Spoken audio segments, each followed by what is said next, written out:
Assalamualaikum warahmatullahi wabarakatuh, teman Rekovido. Ini adalah kebun kopi di lereng Gunung Merapi, Burnitelo.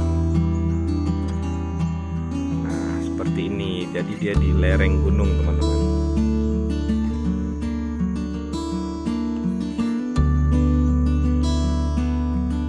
Ini sekarang lagi musim panen, jadi udah merah-merah kopinya, teman-teman. Kita lihat dulu.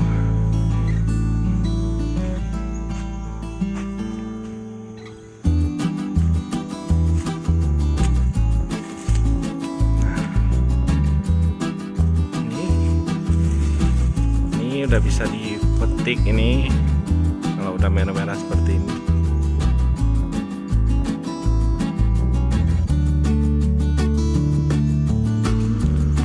Kita bercerita sambil duduk aja, teman-teman. Istirahat dulu setelah tadi panen. Jadi kalau misalkan kita berbicara mengenai kopi Gayo ini, teman-teman, tergantung dari buyernya mau karakter kopi yang seperti apa, karena memang ada sebagian kopi yang rasanya itu balance ya, atau datar gitu aja dia. Ada juga yang lebih ke acidity, fruit acidity kayak gitu, teman-teman. Jadi kalau di lereng gunung ini dia lebih kepada rasa fruit acidity. Jadi kalau kita nikmati kopi di daerah sini itu rasanya segar deh, teman-teman. Baru nanti diolah lagi,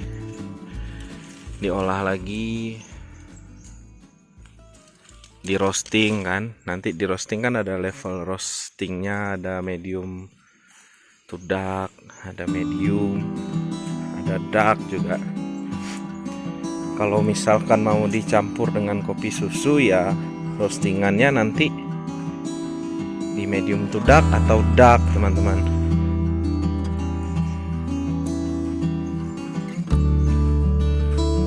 Seperti ini kondisi kebun.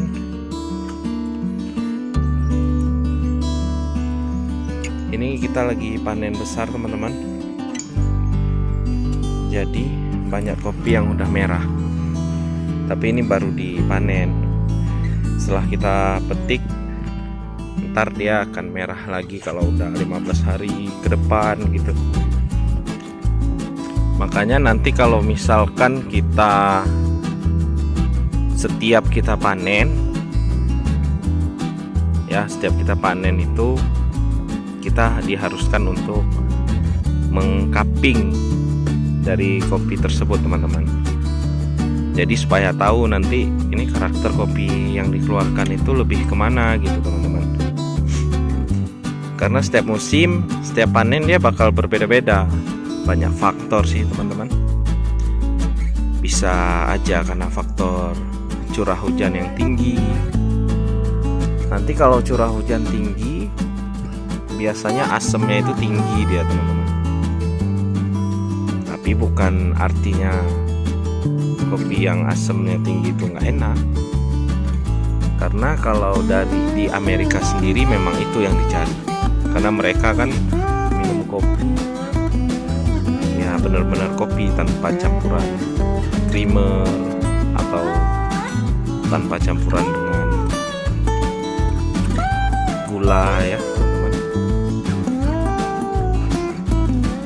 Ya jadi seperti itu, teman-teman. Kalau misalkan masalah karakter yang dikeluarkan, setiap panen itu bakal berbeda-beda meskipun kebunnya itu sama, teman-teman. Ya tapi bedanya nggak terlalu jauh gitu ya.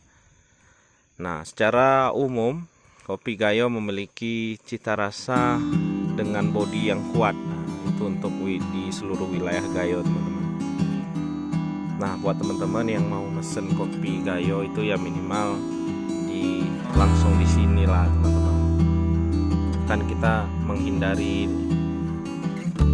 pencampuran dengan kopi daerah lain ya. Itu sekedar saran aja supaya memang 100% Gayo, karena kan kopi Gayo ini nggak murah dia teman-teman. Ya segini dulu untuk percakapan mengenai